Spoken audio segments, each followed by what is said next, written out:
خير الخلق كلهم هو الحبيب الذي ترجى شفاعته لكل حول من الأحوال مقتحم۔ اللہ رب العزت کی حمد و ثنا کے بعد درود لامحدود سید الکبریاء محمد عربی حضرت احمد مجتبیٰ صلی اللہ تعالیٰ علیہ وآلہ وسلم کی بارگاہ اقدس کے اندر ہدیتاً پیش کرنے کے بعد معزز و محترم سامعین کرام و حاضرین ذی احتشام، اللہ رب العزت کا کروڑہا بار شکر ہے کہ اس نے ہمیں زندگی کے اندر ایک مرتبہ پھر جمعۃ المبارک کی یہ حسین گھڑیاں عطا کی۔ اللہ تبارک و تعالی ہمیں اس دن خوب عبادت کرنے کی توفیق عطا فرمائے اور اپنے محبوب صلی اللہ تعالی علیہ وآلہ وسلم پر کثرت سے درود پاک پڑھنے کی بھی توفیق عطا فرمائے۔ ربیع الاول کے اخیر کے ایام چل رہے ہیں، آخری دن ہے، سمجھ لیں آخری عشرہ ہے، تو ہمیں چاہیے کہ ان دنوں کے اندر کثرت کے ساتھ نبی آخر الزمان صلی اللہ تعالی علیہ وآلہ وسلم پر درود و سلام پڑھیں، تاکہ یہ جو ہم کسی کی سالگرہ پر، کسی کی برتھ ڈے پر ہم گفٹ دیتے ہیں تو اگلا بندہ خوش ہو جاتا ہے۔ تو اسی طرح نبی پاک صلی اللہ علیہ وسلم کے لیے ویسے تو ہم اپنی جانوں کے نذرانے بھی دے دیں تو کم ہے، تو کم از کم ہمیں حضور صلی اللہ تعالی علیہ وآلہ وسلم پر کثرت کے ساتھ درود پاک پڑھتے رہنا چاہیے کہ جو نبی ہمیں ہر جگہ نہیں بھولا، کسی مقام پر بھی قرب الہی کے خاص جلووں میں بھی اپنی امت کو انہوں نے نہیں بلایا، تو پھر ہمارا بھی حق بنتا ہے کہ ان کو ہمیشہ یاد کرتے رہیں، ان کا ذکر کرتے رہیں، ان کی جو ہے وہ یاد کرتے رہیں۔ اس لیے درود پاک ہمیں کثرت سے پڑھنا چاہیے۔ اللہ تبارک و تعالی ہمیں اس دن کی برکتیں عطا فرمائے اور اس دن کے صدقے ہمارے تمام شب و روز کو اپنی اطاعت اور فرما برداری میں بسر کرنے کی توفیق عطا فرمائے۔ میں نے آپ کے سامنے ایک آیہ کریمہ تلاوت کرنے کا شرف حاصل کیا۔ اللہ تبارک و تعالی نے ارشاد فرمایا کہ وَعَلَّمَكَ مَا لَمْ تَكُنْ تَعْلَمْ، کہ محبوب ہم نے آپ کو وہ کچھ سکھا دیا ہے جو آپ نہیں جانتے تھے۔ جس چیز کا آپ کو پتہ نہیں تھا نا، وہ سارا کچھ آپ کو سکھا دیا۔ اور دوسری جگہ ارشاد فرمایا هُوَ الَّذِي بَعَثَ فِي الْأُمِّيِّينَ رَسُولًا مِّنْهُمْ يَتْلُو عَلَيْهِمْ آيَاتِهِ، کہ ہم نے امیوں میں یعنی ان پڑھوں کے اندر، جو عرب کے جاہل لوگ تھے ان کے اندر، جو ان پڑھ تھے جنہیں پڑھنا لکھنا نہیں آتا تھا، ان کے اندر ایک اپنا رسول بھیجا۔ وہ کرتا کیا ہے؟ یتلو علیہم آیاتی، وہ ان پر اللہ کی آیات کی تلاوت کرتا ہے اور ان کو تزکیہ کرتا ہے، ان کو علم سکھاتا ہے۔ یعنی سکھانے والے ہیں، وہ ان پڑھوں کو علم دینے کے لیے آئے ہیں۔ اور اللہ تبارک و تعالیٰ نے پھر انہیں علم کتنا عطا کیا ہوگا۔ یہ پچھلے دنوں ایک سوشل میڈیا پہ بھی تماشا چلا اور ایک بات چلتی رہی، اسی کے ریلیٹڈ موضوع بھی ہمارا پچھلے جمعے سے چل رہا ہے، تعظیم مصطفیٰ کے حوالے سے۔ تو یہاں علم مصطفیٰ کے حوالے سے بھی بات کر لی جائے گی کہ حضور صلی اللہ تعالی وسلم کو اللہ تبارک و تعالیٰ نے علم کتنا عطا فرمایا۔ اس کی کوئی بنیاد، کوئی حد ہے بھی کہ نہیں ہے؟ اس کا کوئی مقام ہے بھی کہ جہاں پہ وہ رک جاتا ہے، جہاں پہ وہ ختم ہو جاتا ہے، یا اس کی بھی کوئی حد ہے؟ تو ہم نے یہی آج جاننا ہے کہ اللہ تبارک و تعالیٰ نے کریم نبی علیہ السلام کو علم کتنا عطا فرمایا۔ اب دیکھیں، سب سے پہلی بات تو حضور صلی اللہ تعالی وسلم کا ایک لقب ہے، ایک توصیفی نام ہے امی۔ حضور صلی اللہ علیہ وسلم کو امی نبی کہا جاتا ہے۔ یہ اللہ تبارک و تعالیٰ کی طرف سے عطا کردہ نام بھی ہے، اور یہ نام حضور صلی اللہ علیہ وسلم کا پہلی کتابوں کے اندر بھی ذکر کیا گیا۔ یہود و نصارہ نے جن کتابوں کو پڑھا ہوا تھا، تورات، انجیل اور زبور کا مطالعہ کیا ہوا یا صحیفوں کو پڑھا ہوا تھا، ان کے اندر بھی نبی رحمت صلی اللہ تعالی علیہ وآلہ وسلم کی جو صفت امی ہے اس کو بیان کیا گیا۔ اب کچھ لوگ اس کا غلط معنی اور غلط مطلب نکال کر حضور صلی اللہ تعالی علیہ وآلہ وسلم کی ذات اقدس پر اٹیک کرنے کی کوشش کرتے ہیں، حضور صلی اللہ تعالی وسلم کی ذات اقدس کو نشانہ بناتے ہیں، اور جب مسئلہ بڑھ جائے، ذاتیات کا مسئلہ آ جائے، کوئی اسے دھمکی دے دے تو پھر معافی بھی مانگ لیتے ہیں۔ تو بھئی پہلے آپ کو وہ الفاظ بولنے چاہیے، پہلے اسی ترتیب سے چلنا چاہیے کہ آپ کس کی شان میں بات کر رہے ہیں۔ کہ میں نے پہلے جمعے بھی عرض کیا کہ صحابہ کرام کی صرف آوازیں بلند ہوئی تو اللہ نے منع کر دیا، اور یہاں تک فرمایا کہ تمہارے اعمال برباد ہو جائیں گے، اور آوازیں بلند کرنے والے صدیق و عمر ہیں، یعنی اتنی شانوں والی عظمت والے، لیکن اس کے باوجود بھی کوئی پرواہ نہیں ہے۔ ایک ہی ذات ہے، اگر ان سے نسبت اچھی ہے تو سارے معاملات اچھے ہیں، اور ان سے نسبت ٹوٹ جائے تو سارے معاملات ختم ہیں۔ وہ چاہے صدیق و عمر ہو، حضرت ابوبکر صدیق کو عزت مصطفیٰ کے نام سے ملی، حضرت فاروق اعظم رضی اللہ تعالیٰ عنہ کو عزت مصطفیٰ کے نام سے ملی ہے۔ اب اگر کوئی مصطفیٰ کو چھوڑ کے ان کے دار کی طرف جاتا ہے تو وہ تو وفادار نہ ہوا، وہ کیسی تعظیم کرنے والا ہے؟ تو یہی چیزیں اللہ تبارک و تعالیٰ نے ہمیں سکھائی کہ تعظیم مصطفیٰ کے اندر کوئی کمپرومائز نہیں ہے. یہاں تو آواز بلند کرنے کی بھی اجازت نہیں ہے، بڑی بات تو آگے رہ جاتی ہے. تو یہ اللہ تبارک و تعالیٰ نے ایک چیز بیان کر دی. اب بندہ پھر بھی کہے، ان کی شان میں کوئی بات کر جائے، ان کی شان کے اندر کوئی غلط الفاظ بول جائے، اور بعد میں جب اپنی جان کو خطرہ مان جائے، امت مسلمہ اس کے خلاف کھڑی ہو جائے، تو پھر بندہ سوشل میڈیا پہ آ کے معافیاں مانگنا شروع کر دے، تو یہ کوئی آئین وفاداری نہیں ہوتا. یہ کوئی اسلام کے ساتھ بندے کا ایک عالمانہ رویہ نہیں ہوتا کہ بندہ اپنے آپ کو یہ بھی کہے کہ میں پڑھا لکھا ہوں، اور یہ بھی کھچ مار دے کہ حضور صلی اللہ علیہ وسلم کے خلاف ہی بکواسات کرنا شروع کر دے. ایسا بھی ہرگز برداشت نہیں کیا جا سکتا. اب دیکھیں اس کا نقصان کیا ہوتا ہے. چلو رجوع کر لیا، معافی مانگ لی آپ نے، جو بھی ہوا سو ہوا. اس کا نقصان کیا ہوتا ہے؟ اس کا نقصان یہ ہوتا ہے کہ یہ سوشل میڈیا کا دور ہے. آپ نے سوشل میڈیا پہ ایک غلط بات کر دی، حضور صلی اللہ علیہ وسلم کے بارے میں کوئی گستاخانہ جملے بول دیے، دین کی کسی شاعر اسلام کی آپ نے گستاخی کر دی. اب ان عوام کے اندر انتشار پھیلا تو بعد میں آپ نے توبہ کر لی. کسی نے سزا دینا چاہا تو بعد میں کہہ دیا میرا تو توبہ، میں نے تو توبہ کر لی تھی، رجوع کر لیا تھا. چند دن گزرے پھر وہی کوئی نہ کوئی اور تماشا کھڑا کر دیا. یعنی اپنی شہرت کے لیے، اپنی مشہوری کے لیے حضور صلی اللہ علیہ وسلم کی ذات اقدس کو بھی لوگ نشانہ بنا لیتے ہیں. تو ہمیں ان چیزوں کو روکنے کے لیے امت کو مضبوط ہونا چاہیے، اپنے عقائد کو مضبوط کرنا چاہیے، اپنے نظریات کو مضبوط کرنا چاہیے. کوئی جس بھی طبقے سے تعلق رکھتا ہے ہمیں اسے کوئی واسطہ نہیں ہے. ہمارے لیے ریڈ لائن ایک ہی ہے کہ وہ حضور صلی اللہ علیہ وسلم کی عزت کرتا ہو، ان کی تعظیم کرتا ہو، ان کی توقیر کرتا ہو، تو ہم تمہارے خلاف نہیں بولیں گے. لیکن اگر تم سرکار صلی اللہ علیہ وسلم کی ذات پہ اٹیک کرنا شروع کر دو گے، انہی کی ذات کو نشانہ بنانا شروع کر دو گے، تو ظاہر ہے تمہارے جو پروپیگنڈا تم کر رہے ہو اس کے خلاف تو اٹھا جائے گا، اس کے خلاف تمہارا دفاع تو جو ہے وہ پیچھا تو تمہارا کیا جائے گا. تو یہ تو ساری چیزیں پھر ہو گئی. اب حضور صلی اللہ علیہ وسلم کو اللہ تبارک و تعالیٰ نے امی بنا کے بھیجا، یہ آپ کی ایک صفت ہے. اب اس کے معنی کتنی طرح کے علماء نے بیان کیے. پہلا جو معنی عام طور پہ عوام کے اندر بیان کیا جاتا ہے وہ یہ کہا جاتا ہے کہ امی کا معنی ہوتا ہے ان پڑھ، یعنی پڑھا لکھا نہ ہونا. یہ اس کا معنی ہے.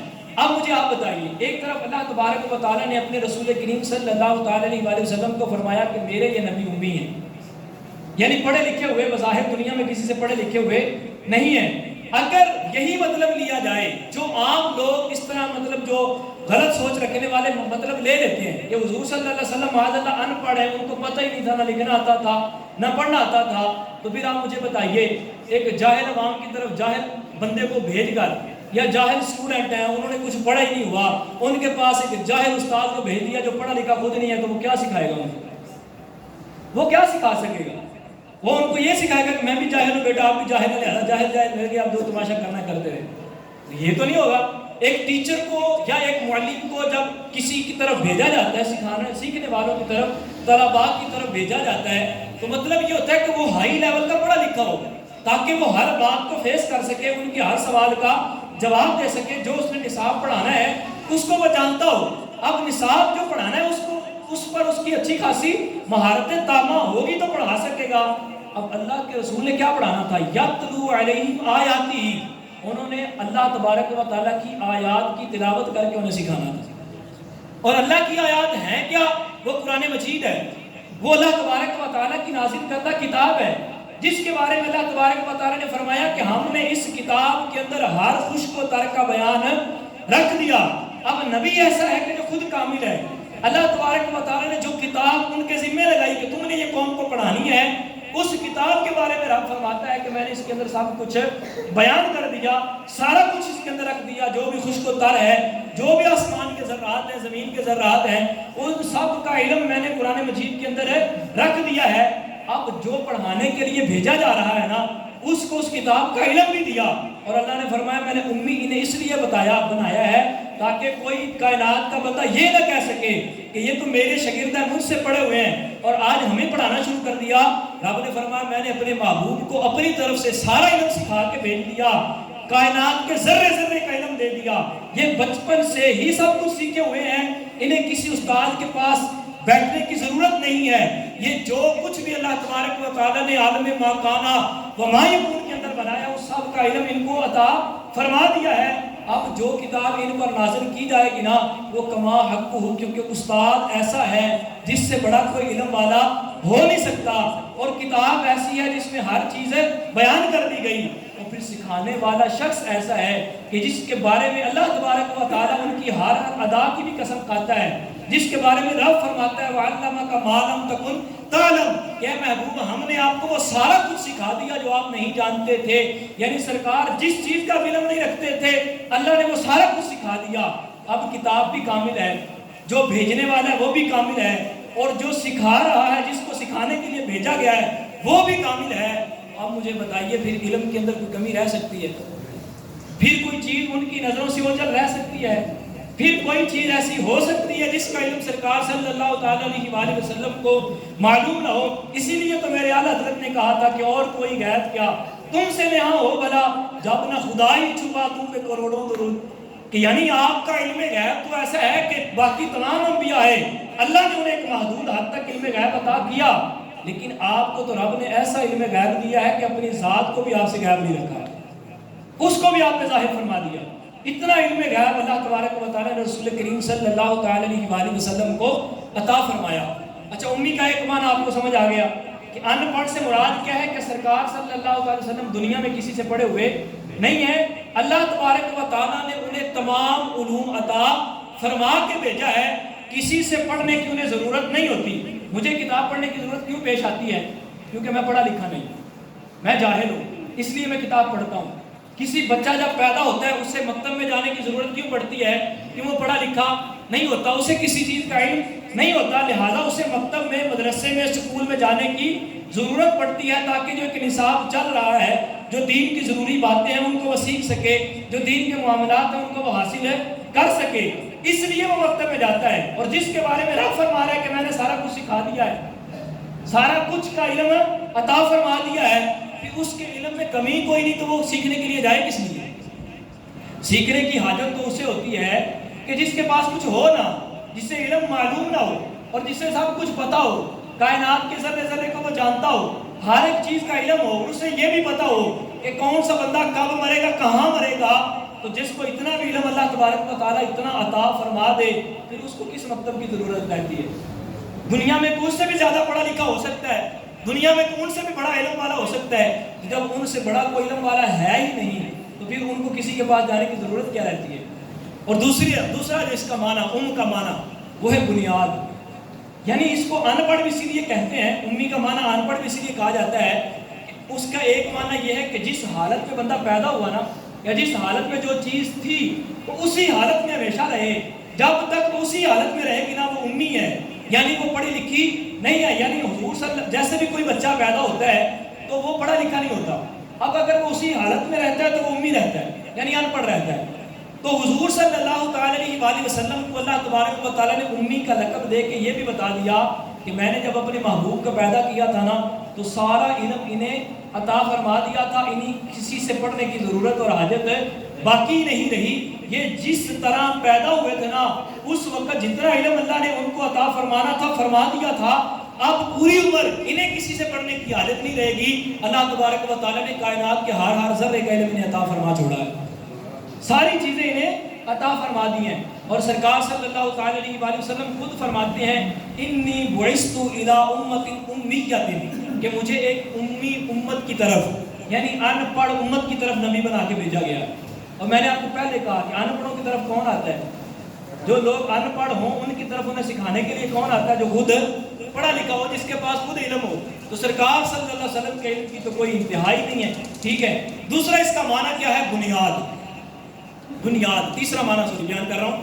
بنیاد یعنی مثال ہے کہ جس طرح سورہ فاتحہ ہم پڑھتے ہیں، یہ تھوڑا سا بورنگ آپ کو لگے گا ٹاپک لیکن سمجھنے کے لیے، جس طرح ہم سورہ فاتحہ پڑھتے ہیں اس کو جب شروع کرتے ہیں اس کی سورہ فاتحہ کا نام کیا رکھا گیا؟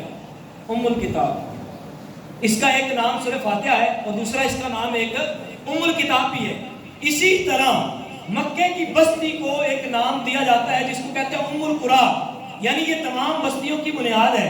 سورہ فاتحہ کو ام الکتاب کہا جاتا ہے اس لحاظ سے یہ قرآن کی ابتدا اور بنیاد ہے.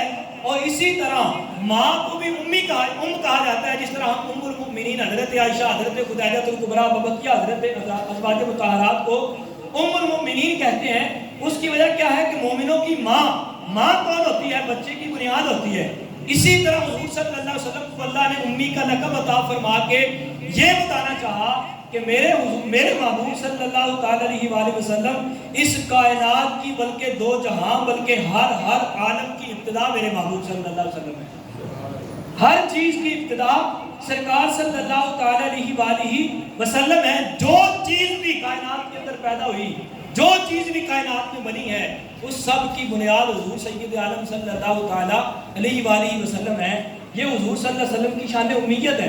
اس کے اندر تو شان کا پہلو ہے کہ حضور صلی اللہ تعالی علیہ وآلہ وسلم ہر چیز کی بنیاد ہے. اب دیکھیے بنیاد کس طرح ہے. حضرت جابر بن عبداللہ رضی اللہ تعالیٰ عنہ، بڑی مشہور حدیث ہے، مصنف ابن ابی شیبہ، مصنف ابن عبد الرزاق اور کئی اور کتابوں کے اندر اس کو ذکر کیا گیا. اور یہ یاد رکھیں، لوگ کہتے ہیں بخاری مسلم کی روایت ذکر کرو، سیاستہ کی روایت ذکر کرو، ہم باقیوں کو نہیں مانتے.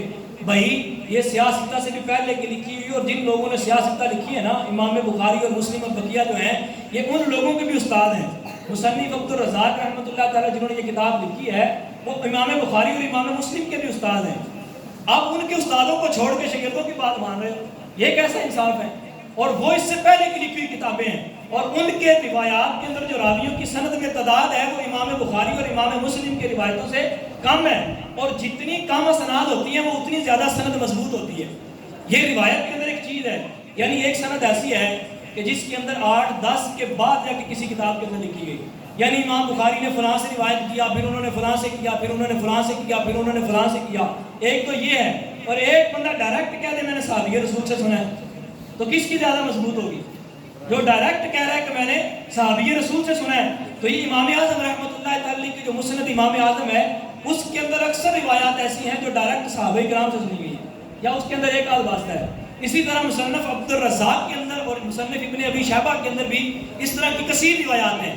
اور انہی کتابوں کے اندر یہ حدیث پاک ذکر ہے کہ حضرت جابر بن عبداللہ رضی اللہ تعالیٰ نے حضور سے سوال کیا، یا رسول اللہ صلی اللہ علیہ وسلم، اللہ تبارک و تعالیٰ نے سب سے پہلے کیا چیز پیدا کی؟ اب دیکھیں نا، صحابی کا نظریہ تو ہے کہ حضور صلی اللہ علیہ وآلہ وسلم علم رکھتے ہیں. یعنی مجھ سے آپ ایسا سوال پوچھیں جو میرے مطلب کا ہی نہیں، جس کے بارے میں جانتا ہی نہیں، مجھے پتہ ہی نہیں، میں اس دور میں تھا ہی نہیں. یعنی میرے پیدا ہونے سے پہلے کہ پاکستان کے حالات آپ مجھ سے پوچھ رہے ہوں، اور میں پڑھا لکھا ہی نہیں ہوں، میں نے تاریخ کا مطالعہ نہیں کیا، تو آپ کا پوچھنا بنتا ہے؟ نہیں بنتا.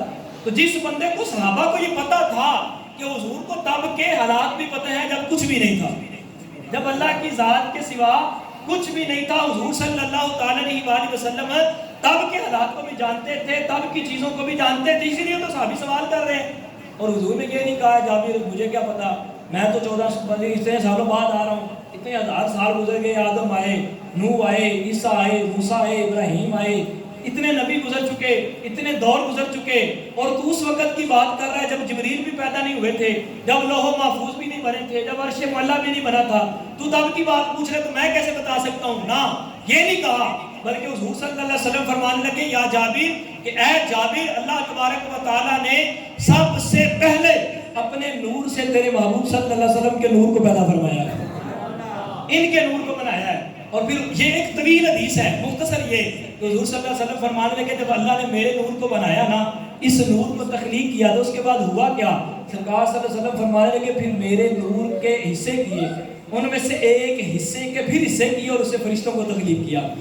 یعنی حضور کے نور سے جبریل بنے، حضور کے نور سے میکائیل، اسرائیل اور سارے فرشتے بنے. اور پھر اس کے بعد حضور فرماتے ہیں پھر ان حصوں میں سے ایک حصے کے حصے کیے گئے. اللہ تبارک و تعالیٰ نے اس سے عرش معلیٰ بنایا، پھر اس سے بقیہ آسمان بنے، اور پھر اس سے اللہ تبارک و تعالیٰ نے ستارے بنائے. پھر ان نوروں کے حصے کر کے اللہ تبارک و تعالیٰ نے مخلوقات کو تخلیق کیا. ایک روایت کے اندر یہ بھی آتا ہے کہ حضور صلی اللہ علیہ وسلم نے فرمایا کہ پھر اسی نور کے حصوں کے اندر اللہ تبارک و تعالیٰ نے حصے کر کے لوح و قلم کو بنایا.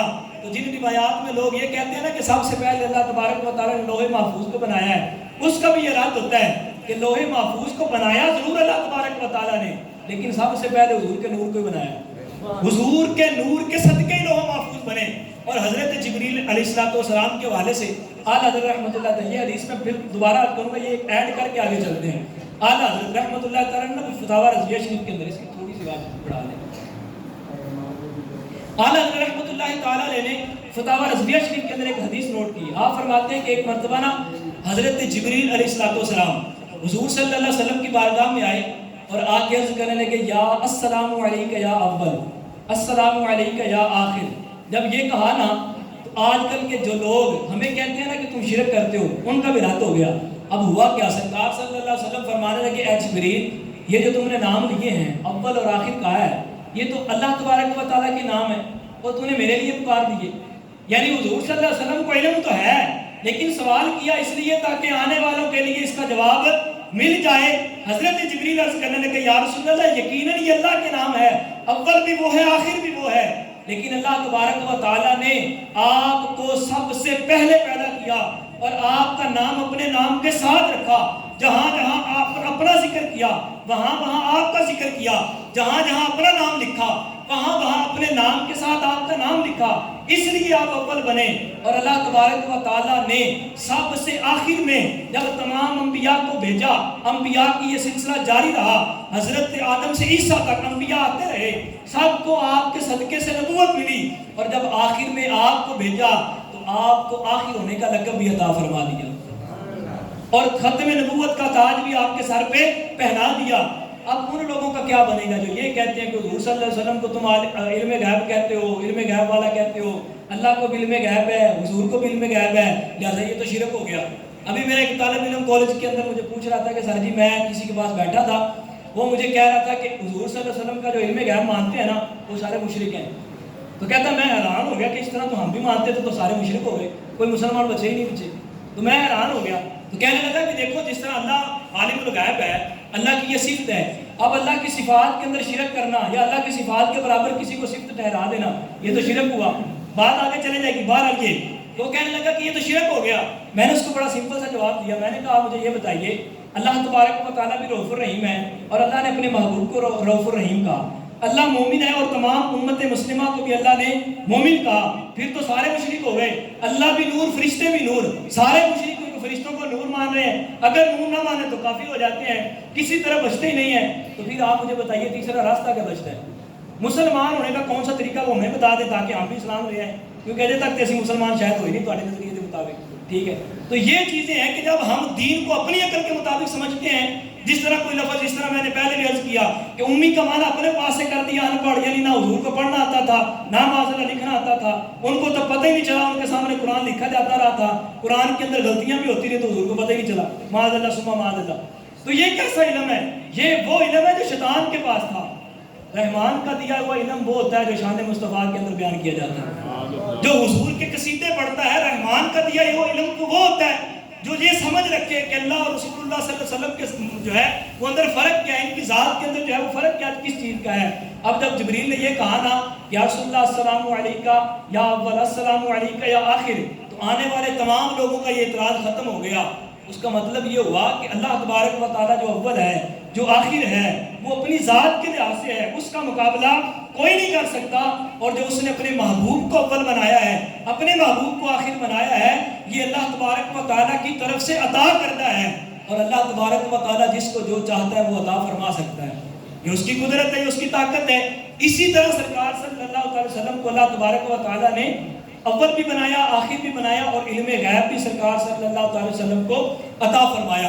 اب لوگ تو ظاہر کی چیزوں پہ لڑ رہے ہیں، اللہ تبارک و تعالیٰ نے تو انہیں غیب کی چیزوں کا بھی علم عطا فرما دیا ہے۔ اب دیکھیے جو میں بات کر رہا تھا کہ سرکار صلی اللہ علیہ وسلم فرمانے لگے کہ سب سے پہلے اللہ تبارک و تعالیٰ نے میرے نور کو بنایا، پھر اس نور سے ساری چیزوں کی اللہ تبارک و تعالیٰ نے تخلیق کی۔ اور حضرت جبریل فرماتے ہیں اسی حدیث کے اندر، فرماتے ہیں جب اللہ تبارک و تعالیٰ نے سب سے پہلے آپ کے نور کو بنایا نا، تو آپ کے نور کو پیدا کرنے کے بعد اللہ نے مجھے حکم دیا اے جبریل میرے محبوب پر درود پڑھو، میرے محبوب پر سلام پڑھو۔